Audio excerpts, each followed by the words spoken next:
proposer de nouvelles orientations pour atteindre 800 000 tonnes de coton graines à l'horizon 2018. C'est l'initiative de la mission de restructuration du secteur coton à travers un atelier de réflexion pour la dynamisation de la filière coton. Atelier présidé ce matin par le Premier ministre Moussa Mara. 70e anniversaire du Fonds monétaire international ce mardi 22 juillet 2014. L'institution, née au lendemain de la Deuxième Guerre mondiale, s'était fixée comme objectif de relancer les économies internationales, mais a revu sa mission en 1976 en prêtant aux États surendettés avec une exigence.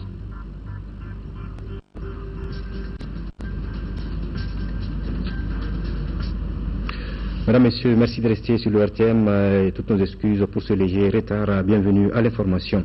Le Premier ministre Moussa Mara a présidé ce matin un atelier de réflexion pour la dynamisation de la filière coton. L'atelier regroupe les départements ministériels, les structures techniques et organisations professionnelles. Ensemble, ils réfléchissent en vue de proposer de nouvelles orientations pour l'atteinte de 800 000 tonnes de coton graines à l'horizon 2018. Reportage de Bourama Traoré. Quand le coton s'enrhume l'économie malienne tous, le secteur contribue à 15% du produit intérieur brut et fait vivre directement ou indirectement plus de 4 millions de Maliens. L'épine dorsale de l'économie nationale mérite donc toute l'attention des acteurs de la filière, d'où cette volonté commune de dynamiser davantage le secteur. Le secteur coton a besoin d'être dynamisé en lui donnant un nouveau souffle, de nouvelles directives, de nouvelles orientations et une plus grande inclusivité. Le dénominateur commun à tous les acteurs de la filière se résume au point suivant. D'abord, sauvegarder la filière, la développer et lui faire jouer un rôle de plus en plus important dans l'économie nationale et pour le développement rural du pays. Ensuite, rendre la filière rentable à l'économie nationale avec la participation de tous les acteurs de la chaîne de valeur du coton. Parmi ces acteurs, les producteurs, les transformateurs et fournisseurs d'intrants, il s'agit de les amener à définir les grandes orientations d'une nouvelle politique visant à faire du secteur coton une source de croissance. Après la crise de 2000 qui a vu la chute de la production cotonnière au Mali, le secteur commence à sortir la tête de l'eau. La production du coton qui avait fortement chuté lors de la crise s'est redressée au cours des 3 dernières campagnes agricoles, grâce à une amélioration de la gestion de l'entreprise CMDT, un soutien de l'État à travers des prix aux producteurs et la subvention des intrants. La production tourne depuis 3 ans autour de 440 000, 450 000 tonnes par campagne. Atteindre 800 000 tonnes de coton graines à l'horizon 2018, c'est l'ambition des nouvelles autorités du pays. Les résultats de la réflexion doivent contribuer à réaliser cet objectif. Ils serviront également de documents de base au gouvernement pour le meilleur avenir du secteur. Signature cet après-midi à la primature d'une convention tripartite entre gouvernement, collectivités locales et associations de jeunesse. La convention porte sur le projet qui s'inscrit dans une stratégie d'implication locale massive des citoyens intitulée Association d'initiative locale Ali. Elle va durer 1 an et concerne 5 communes du district de Bamako. Nyanya Ali au travail. Mieux impliquer les citoyens, particulièrement la couche juvénile, dans la gérance des affaires publiques, voilà l'objectif principal visé par le projet Association d'initiative locale communément appelé Ali. Il va concerner 5 communes du district de Bamako et va surtout s'atteler à assainir notre environnement immédiat. Nous sommes jeunes et nous avons un devoir de citoyenneté à l'endroit de la communauté et nous vivons aussi dans des endroits, dans des quartiers très sales. Et c'est ce qui nous a poussé à initier ce projet et qui est aujourd'hui appuyé par les plus hautes autorités. La convention signée est tripartite. C'est entre gouvernement, collectivités locales, notamment les mairies et les associations de jeunesse. Les 2 premiers auront pour rôle de suivre et d'accompagner cette démarche citoyenne. Nous souhaitons que cette initiative s'attache à un problème beaucoup plus important qui est la mobilisation sociale. Avoir les moyens matériels, c'est très facile, nous les avons dans nos communes. Mais c'est d'avoir l'accord, l'adhésion quotidienne des populations au fait de l'assainissement, c'est ça qui est le plus difficile. Le Premier ministre voit cette initiative comme un pari. Pari sur le degré d'engagement de la jeunesse, pari surtout sur l'acte de citoyenneté des uns et des autres à relever ce défi national, celui de la salubrité de nos quartiers et communes. Nous le déplorons régulièrement, citoyenneté de nos compatriotes ne se manifeste pas suffisamment. Nous ne nous occupons pas de nos rues, nous ne nous occupons pas de nos caniveaux, nous ne nous occupons pas de nos déventures. L'assainissement est d'abord une question imputable à la question de citoyenneté.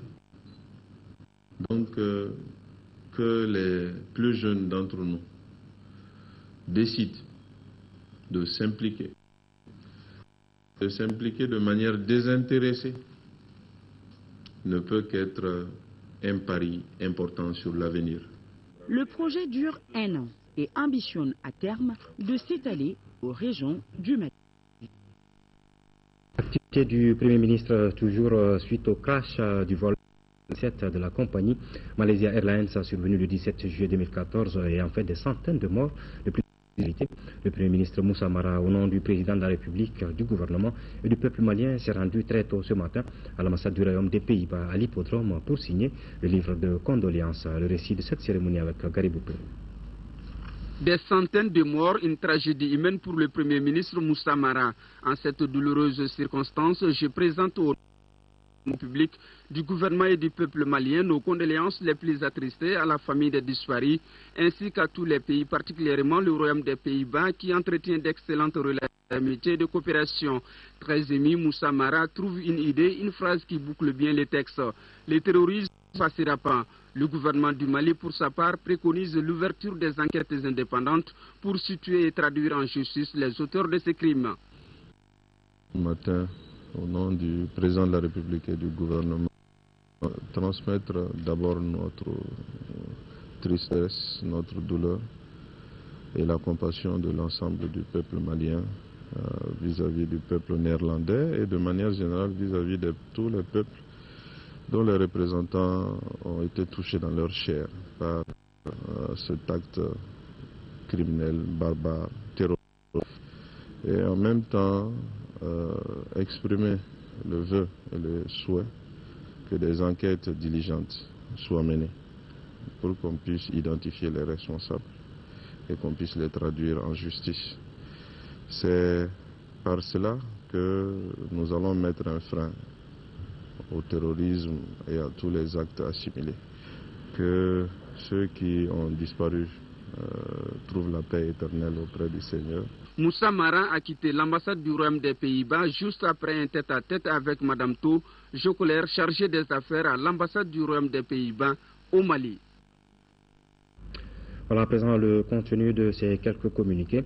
Le ministre de l'Intérieur et de la Sécurité convie les responsables des partis politiques à une séance de travail qui se tiendra le mercredi 23 juillet 2014 à partir de 9h précises dans la salle de conférence du gouvernorat du district de Bamako. L'ordre du jour porte sur un seul point, l'échange sur le projet de loi portant statut de l'opposition.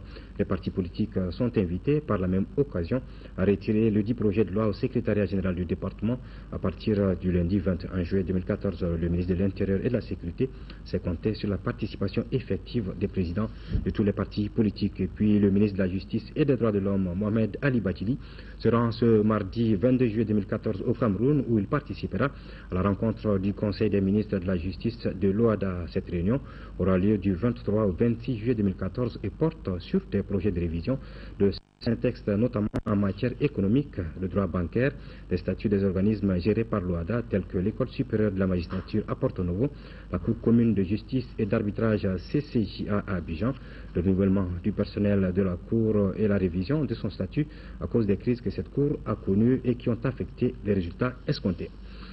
Le 3e congrès ordinaire de la Fédération des associations de météorologistes des pays membres de l'ASECNA a démarré ce mardi. L'événement réunit les délégués des pays concernés autour du thème « Les services météorologiques face aux nouveaux défis du SMI et de l'ASECNA et à l'évolution technologique ». Compte rendu de Isaac Tchenou. La Fédération des associations et organisations de météorologistes des pays membres de l'ASECNA tient à partir de ce mardi son 3e congrès ordinaire. Pendant 3 jours, les participants plancheront sur les orientations stratégiques de la Fédération, ses objectifs, la pérennité des prestations météorologiques de qualité ainsi que la défense des intérêts de ses membres. En choisissant comme thème du congrès les services météorologiques face aux nouveaux défis du SMI, de la SECNA et à l'évolution technologique, la FAMPA voudrait faire sienne la vision du directeur général de la SECNA. Pour y parvenir, elle se donne de sensibiliser la communauté météorologique de la SECNA sur les problématiques relatives au SMI et à l'évolution technologique récente, à savoir le CDT, l'ASBUS. Analyser leur impact sur la manière d'observation et la collecte des données météorologiques afin de satisfaire aux exigences de l'assistance météorologique à la navigation aérienne. C'est aussi l'occasion pour la FAMPA de dresser son bilan de l'exercice écoulé et de dégager les perspectives. Le ministre de l'Équipement, des Transports et du Désenclavement, Mamadou Hachim Koumaré, à l'ouverture des travaux, a exhorté les congressistes à pousser la réflexion pour la promotion du secteur de la météorologie. Les professionnels météorologistes que vous êtes se doivent d'être conscients de ces enjeux-là. Toute chose qui vous impose à vous adapter à ces nouveaux concepts qui exigent de mettre l'accent sur, entre autres, l'amélioration des performances, la qualité des services rendus aux usagers, l'uniformisation des procédures de travail, l'écoute des clients, l'amélioration continue des prestations et la bonne gestion des ressources humaines et financières. Comme vous le savez, les données météorologiques constituent un enjeu important pour la navigation. Elle intervient dans le renseignement militaire et dans la planification des activités agricoles, l'agriculture, la grande table. L'ambassadeur de Palestine au Mali a organisé ce matin une conférence de presse à sa résidence pour informer le peuple malien en particulier et la communauté internationale en général de l'agression israélienne sur la Palestine. Agression qui a fait aujourd'hui plus de 600 tués. Abdul Karim Ewaïda a saisi l'occasion pour demander l'appui de la communauté internationale. Reportage de Youssouf Diakité. L'assaut d'Israël sur l'État de la Palestine occupé. L'ambassadeur de Palestine au Mali dénonce. Il dénonce à travers une conférence de presse organisée à sa résidence. À ce niveau, le bilan est lourd, très lourd. Plus de 500 Palestiniens tués et de nombreux blessés. Jusqu'hier, moi j'ai fait les statistiques jusqu'hier à midi. C'était à peu près 500 et quelques morts, plus que 1600 blessés. Aujourd'hui, ça a augmenté. Il y a aujourd'hui 605 morts et il y a à peu près 3000 et quelques blessés. Plus les maisons qu'ils ont diminuées, les maisons partiellement endommagées. Il y a à peu près 18 000 et quelques maisons partiellement endommagées. Il y a à peu près 700 maisons qui étaient démolies. Notre président Mahmoud Abbas, il a demandé officiellement de secrétaire général des Nations Unies de faire la protection internationale pour le peuple palestinien. Et il a demandé aussi d'avoir une session de le Conseil de droits de l'homme à Genève. Et il va être demain, Inch'Allah. Et on va mettre tous les pays à leur responsabilité vis-à-vis qu'est-ce qu'il passe. Parce qu'il ne faut pas ce double standard. S'il passe quelque chose quelque part, il réagit vite. Et s'il passe quelque chose avec le peuple palestinien, personne ne réagit. Palestine, aujourd'hui, a plus que jamais besoin du soutien de tous, particulièrement celui de la communauté internationale, a conclu l'ambassadeur Ewada. Voilà, le Fonds monétaire international a 70 ans ce 22 juillet 2014. À l'origine, un organisme pour relancer les économies internationales au lendemain de la Deuxième Guerre mondiale, avec le dollar comme monnaie de réserve.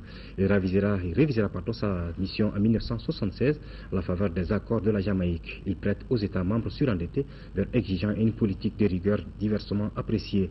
Un jour, une formule qu'a d'une institution de Bretton Woods, un certain 22 juillet 1944, avec Sori Brahima Keïta. Nous sommes le 22 juillet 1944, au crépuscule de la Deuxième Guerre mondiale. 44 États se réunissent à la faveur d'une conférence dite de Bretton Woods aux États-Unis. Objectif: relancer les échanges internationaux suffisamment malmenés par la Grande Guerre. Les accords ici signés réforment le système monétaire. Ils reconnaissent la prééminence économique des États-Unis en instituant le système de l'étalon de change or, Gold Exchange Standard, faisant du dollar une monnaie de réserve, seule convertible en or. En vue d'assurer le fonctionnement de ce système, un organisme est constitué, Le Fonds monétaire international FMI est né, chargé principalement de la stabilité des parités. Quand le FMI a été créé en 1944, c'était un petit peu en réaction aux crises de change qui ont été une des origines de la dépression profonde des années 30. Donc dans les années 30, tous les pays ont commencé à dévaluer leur monnaie les uns vis-à-vis des autres et à imposer des barrières aux échanges, à imposer du protectionnisme. Et la conséquence a été que le commerce international s'est réduit comme peau de chagrin. Ces accords seront révisés et remplacés en 1976 par ceux conclus en Jamaïque. Ils supprimeront toute référence monétaire à l'or, ainsi que la fixité des parités de change. Entre le Mali et le FMI, les relations sont des relations normales. D'ailleurs, il y a une mission du FMI qui est attendue à Bamako au mois de septembre prochain pour faire l'évaluation du programme conclu avec le Mali. Et ce sera la première évaluation qu'on appelle la revue. Aujourd'hui, avec 189 États membres, le FMI a désormais pour fonction essentielle de prêter à terme aux États membres surendettés, leur imposant en contrepartie la mise en place d'une politique de rigueur, notamment la diminution des dépenses publiques et des salaires, l'augmentation des impôts entre autres.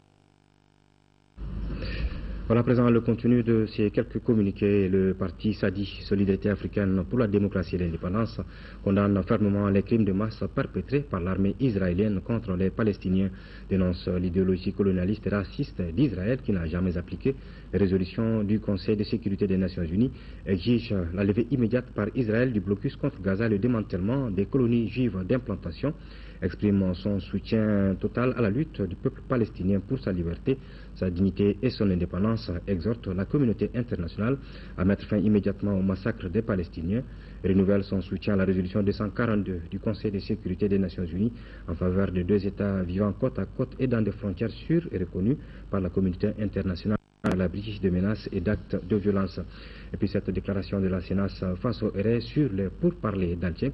Le bureau politique national de la CNAS face au RS suit avec beaucoup d'attention les pourparlers qui ont été engagés le 16 juillet 2014 dans la capitale algérienne autour de la crise dans le nord du Mali et note entre autres que le dialogue inclusif pour le retour de la paix dans le septentrion malien doit impliquer les populations elles-mêmes et se situer au niveau intra- et intercommunautaire. Il ne doit en aucun cas consister à légitimer le recours à la rébellion armée comme moyen de revendication politique par des groupes commandités de l'extérieur, ni à consacrer l'impunité, voire la récompense pour les auteurs et commanditaires de graves crimes dont on victime les populations par ailleurs. Le bureau politique national de la CNAS face au RS condamne avec la dernière rigueur l'agression criminelle dont les populations civiles de la bande de Gaza font l'objet de la part du gouvernement israélien. Au 15e jour de l'offensive israélienne et là nous sommes en terre sur Gaza, les pilonnages et tirs d'artillerie se poursuivent toujours. Une preuve que Benjamin Netanyahou n'est pas prêt à écouter l'appel des Nations Unies à un cessez-le-feu. Mardi matin, 15e jour de l'offensive israélienne baptisée bordure protectrice contre la bande de Gaza, pilonnages et tirs d'artillerie continuaient de dévaster la population et les habitations du territoire autonome palestinien administré par le Hamas. Une preuve par le terrain que Benjamin Netanyahou n'est pas plus prêt à écouter l'appel des Nations Unies à un cessez-le-feu que celui de Barack Obama. Même s'il a réaffirmé le droit d'Israël à se défendre contre les tirs de roquettes, le président américain s'est dit désormais soucieux avant tout pour la vie des civils. Nous avons de sérieuses inquiétudes sur le nombre croissant de civils palestiniens tués et des pertes en vie israéliennes. Et c'est pourquoi maintenant nous nous concentrons et la communauté internationale se concentre sur un cessez-le-feu qui mettrait fin au combat et à la mort de civils innocents. Pour cela, il a dépêché au Caire son chef de la diplomatie, John Kerry, qui doit également se rendre à Jérusalem pour négocier un cessez-le-feu sur la base de celui agréé en novembre 2012, déjà pour Gaza, par Israël et le Hamas. Avec la perte de 27 soldats à ce jour, c'est-à-dire plus que lors de l'opération Plomb durci en décembre 2008, et la poursuite des tirs de roquettes contre Ashkelon ou Tel Aviv, Le Premier ministre israélien continue, lui, de justifier sa stratégie de dévastation. Ils cachent des roquettes dans les hôpitaux, ils cachent des armes dans les hôpitaux, ils tirent depuis les hôpitaux, alors ils s'en fichent. Je veux dire qu'ils transgressent tous les codes et commettent un triple crime de guerre en ciblant des civils, derrière des civils et en entassant les civils dans des endroits en ligne de mire. En conséquence, l'hôpital Al-Aqsa au centre de Gaza a été la cible d'un bombardement israélien, comme le montre ce document amateur posté sur les réseaux sociaux. Il a fait 4 morts et des dizaines de blessés, selon le ministre palestinien de la Santé. Crise centrafricaine maintenant réunie à Brazzaville, les membres des 170 délégations doivent s'accorder pour sortir de la crise à l'occasion de ce forum qui doit durer 3 jours.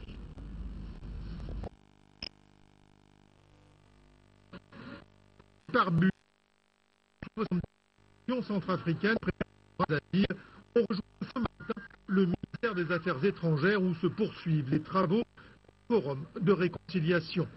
Ensemble, gouvernement, politique, société civile, représentants des communautés religieuses doivent s'accorder pour sortir de la crise. Tous ceux qui ont fait le pas pour venir, j'ose espérer qu'une aspiration profonde les habite et que le désir sincère, authentique de sortir de cette crise va pousser les uns les autres à enterrer une fois pour toutes nos haches de guerre. Mais dès l'ouverture, les représentants des ex-Séléka, la rébellion qui a renversé le président Bozizé avant d'être chassé du pouvoir, auraient réclamé la partition du pays. Propos largement commentés ce matin alors que la rébellion boycottait les travaux. Je pense qu'ils veulent juste s'imposer, mais la partition, ça c'est une illusion, ça n'aura jamais lieu. Même si quelque part il y a un petit refroidissement dans les interventions des uns et des autres, mais je sais que ce problème sera arrangé avec l'aide de la communauté internationale. En leur absence, les travaux de 2 des 3 commissions sur la cessation des hostilités et le désarmement des groupes armés ont été suspendus.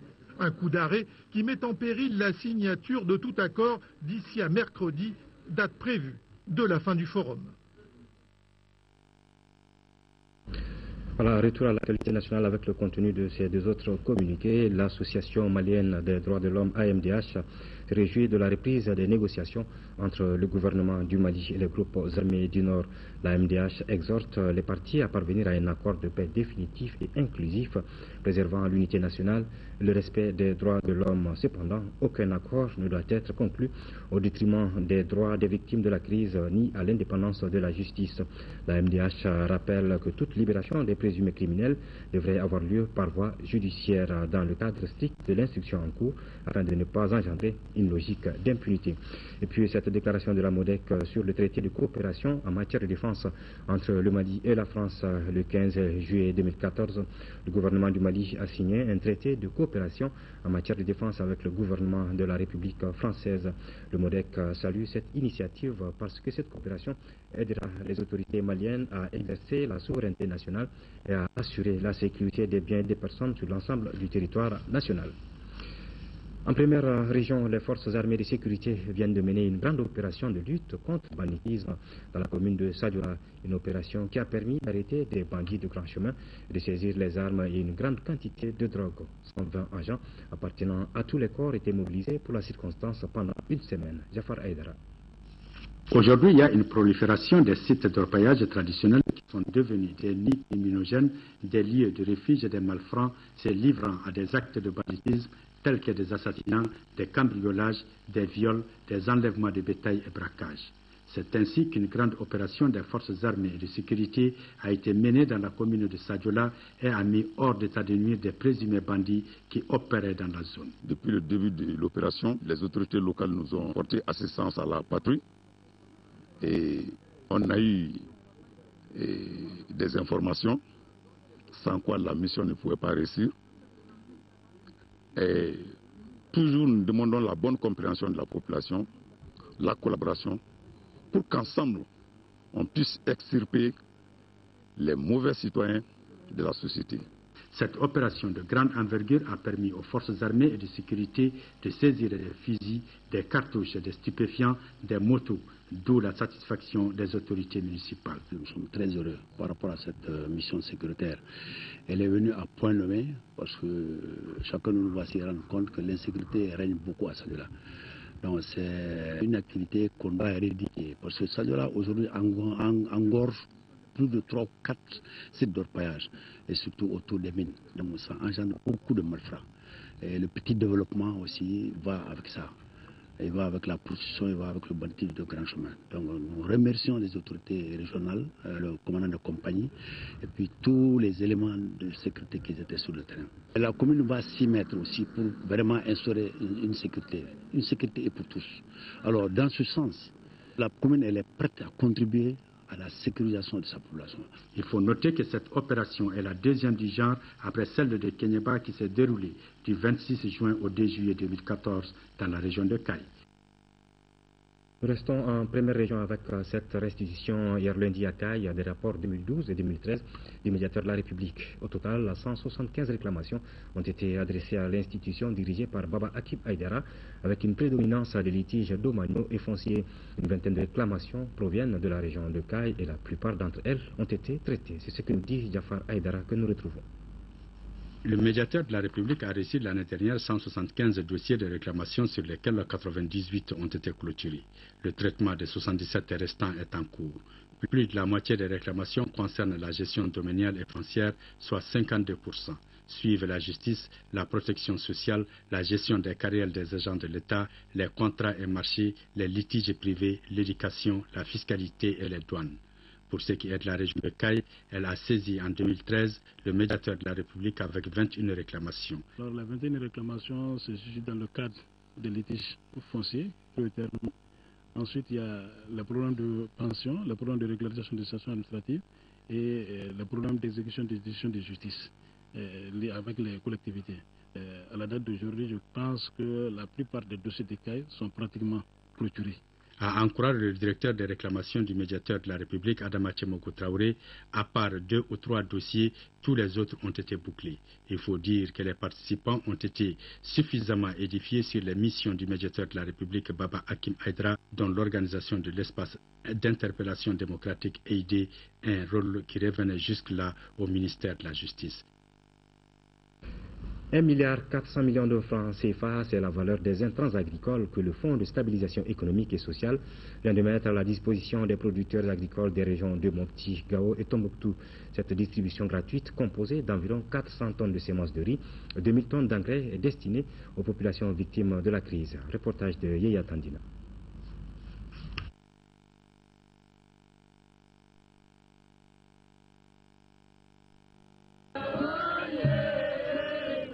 Vous et Daba, avec les producteurs de Tombouctou, comme pour dire nous sommes prêts pour la campagne agricole 2014-2015. Cette année, les attentes du gouvernement malien sont à 6 tonnes à l'hectare et la production prévisionnelle est estimée à 44 400 tonnes de riz de paddy. C'est pourquoi les partenaires financiers des Pays-Bas et du PNUD ont accompagné le programme pour un montant de 1,4 milliard de francs CFA. Ce fonds, créé en février 2013, en pleine crise, sur proposition du PNUD, est soutenu par certains partenaires au développement dont je salue l'action et la présence ici. Je veux nommer le Royaume des Pays-Bas, avait pour principal objectif de stabiliser la situation socio-économique du pays et d'éviter des tensions que pouvait engendrer la suspension temporaire de l'aide budgétaire. On a besoin d'un développement pour les femmes, pour les hommes, pour les jeunes, et c'est pour ça qu'on est là. On vous souhaite beaucoup de pluie, beaucoup de courage pour vraiment travailler cette production. L'appui apporté par les Pays-Bas à travers le Fonds national de stabilisation économique et sociale du Mali est composé de 740 tonnes de DAP, 1480 tonnes d'urée et 355 tonnes de semences de riz. C'est dans ce contexte que le Fonds national de stabilisation économique et sociale, qui est soutenu par le PNUD et les Pays-Bas, a mis à la disposition des régions de Mopti, Tombouctou et Gao une quantité d'intrants agricoles destinés au ménages démunis, handicapés à cause de l'offre de pouvoir d'achat.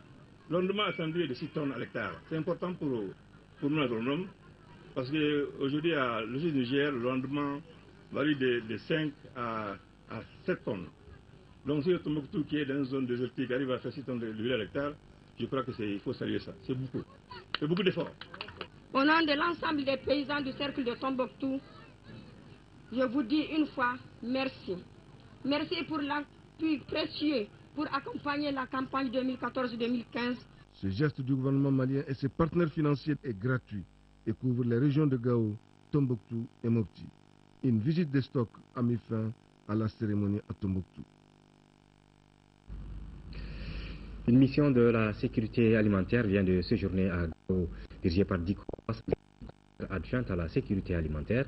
Cette mission a échangé avec les populations bénéficiaires des céréales et les structures chargées de la distribution gratuite d'aide alimentaire enclenchée par l'État malien et ses partenaires. À Gao, ce sont 196 836 personnes vulnérables qui bénéficieront chacune de 110 kg de mil. La contribution totale de l'État malien s'élève à 3 772 tonnes pour 34 294 bénéficiaires. D'autres détails avec Drissa Kone. Cette mission du commissariat à la sécurité alimentaire est venue se rassurer de la distribution gratuite d'aide alimentaire de l'État et ses partenaires dans la région de Gao. Il s'agit pour nous de venir voir par rapport à ce qui est planifié en matière d'appui alimentaire, voir qu'est-ce qui a été fait, qu'est-ce qui reste à faire, s'il y a des boulots d'étranglement éventuellement, comment nous pouvons ensemble en tout cas les gérer. L'alternative à ces distributions gratuites, c'est justement de développer la capacité au sein des populations, au sein des communautés. Le terme, c'est la résilience, c'est les aider à reconstituer leur capacité à subvenir à leurs besoins. Ça, c'est l'aide qui est beaucoup plus importante encore que l'aide alimentaire. La délégation s'est d'abord entretenue avec les acteurs de la société civile et ceux de la sécurité alimentaire. Après échange avec ces différentes couches, la délégation s'est rendue au magasin de l'OPAM pour constater de visu le stock disponible à cet effet. Sur les 196 836 bénéficiaires à Gao, l'État prend en charge 34 294. Au total, ce sont 3 772 tonnes, soit 110 kg par personne, qui seront distribuées dans les 6 prochains mois. L'ONG Gari, Taoussa et A4 sont des structures d'exécution. Nous avons constaté qu'il y avait des petites appréhensions, ci et là, mais au cours des discussions, nous avons apporté des éléments de réponse et je pense que chacun est sorti satisfait de cette rencontre. Les critères d'éligibilité des bénéficiaires des dons, c'est nous passons toujours par les délégués des quartiers. Parce que ces délégués sont supposés bien connaître leur population. Les distributions sont faites sur la base de négociations que nous avons entre le CSA et le commissariat à la sécurité alimentaire, le PAM et le CICR. Les ONG judiciaires ont été également entendus. En 5e région, dans le cadre du suivi des activités de la campagne agricole 2014-2015, le ministère du Développement rural, à travers la Direction régionale de l'agriculture de Mopti, vient de remettre aux agents d'encadrement de motos 50 motos du matériel d'enquête pour un coût de 17 576 000 francs CFA. La cérémonie de remise, présidée par le conseiller aux affaires administratives et juridiques du gouverneur, s'est déroulée ce mardi à la Direction régionale de l'agriculture de Mopti. Reportage de Mahamar Ibrahim Touré. À travers la remise de 50 motos et du matériel technique agricole pour un coût de 17 575 000 francs CFA destinés aux agents d'encadrement de la direction régionale de l'agriculture de Mopti, le ministère du Développement rural vient appuyer ces structures dans le cadre de la campagne agricole 2014-2015. Le ministère du Développement rural a mis les bouchées doubles pour essayer d'apporter les moyens pour que l'encadrement puisse être plus opérationnel sur le terrain, de bien suivre les nouvelles technologies à mettre en place au niveau du terrain. Aujourd'hui, on nous a remis les motos pour qu'on puisse assumer, pour qu'on puisse travailler sur le terrain. Et parce qu'ils ont confiance en nous, qu'ils nous ont donné. Donc c'est sûr qu'on va le faire. Pour les autorités régionales, les agents d'encadrement sont redevables à côté des paysans. Et la remise d'équipements les motive à plus d'un titre. Les plus hautes autorités de ce pays ont consacré 15% de notre budget pour le secteur agricole. Et aujourd'hui, accompagner toutes ces actions par la remise d'équipements à l'encadrement en vue de les permettre d'être au plus près des populations ne peut que réconforter les paysans, ne peut que réconforter ceux qui ont la charge d'encadrer ces paysans, mais aussi nous autres autorités qui avons la charge de représenter l'État au niveau de la région de Mopti. À Après la diminution du prix de l'engrais, la remise des moyens logistiques roulants constitue la nouvelle vision du département du monde rural pour le changement et la transmission de la technologie agricole en vue d'améliorer la sécurité alimentaire. En 5e région, toujours une centaine de maisons endommagées, des greniers emportés par les eaux. C'est le triste bilan de l'inondation survenue ce mardi 22 juillet vers 3 h du matin dans le village de Youré. Aussitôt informé, le chef de l'exécutif régional de Mopti, Kamankane, la tête d'une importante délégation composée de chefs de services techniques, de partenaires au développement et d'ONG, s'est rendu sur les lieux pour constater visu les dégâts causés. Le gouverneur de la région de Mopti, Kamankane, au micro de Mahamar Ibrahim Touré. Le village a été victime d'une inondation suite à la grande pluie que nous avons reçue hier soir. Et chaque fois qu'il y a grande pluie, il y a les collines qui déversent les eaux et le village est inondé. Malheureusement, pour des raisons culturelles, les populations, comme vous le savez, n'abandonnent pas si facilement leur terroir. C'est pour cette raison, comme je l'ai dit, de façon cyclique, ce village connaît des inondations. À l'heure même où je vous parle, il n'a pas été possible d'évaluer avec exactitude les dégâts qui sont causés, notamment les maisons qui sont tombées. Mais ce travail est en train d'être fait et c'est après seulement que nous aurons une idée exacte des dégâts. L'appel que j'ai à lancer à tous les villages qui se trouvent dans une telle situation, c'est d'accepter de remonter dans les plaines où il y a moins de risques. Sinon, tant que en tout cas Youré est dans cette position, nous ne pourrons pas éviter les inondations. J'avoue que nous avons des partenaires très disponibles qui ne lésinent pas sur les moyens et je pense encore une fois l'occasion leur est donnée de venir au secours de ces populations. Voilà les textes régissant les élections et la promotion de la participation, la représentativité politique des femmes. C'est le thème d'un atelier de formation tenu ce matin au centre Awa Keïta. La session est organisée par la Fédération nationale des collectifs d'organisations féminines du Mali, FENACOF Mali, en partenariat avec le NDI. Fatoumata Kone. 8,66% de l'élus aux dernières élections communales sont des femmes selon les statistiques de 2009. Pour inverser cette tendance, la FENACOF Mali, en partenariat avec le NDA, a organisé cette session.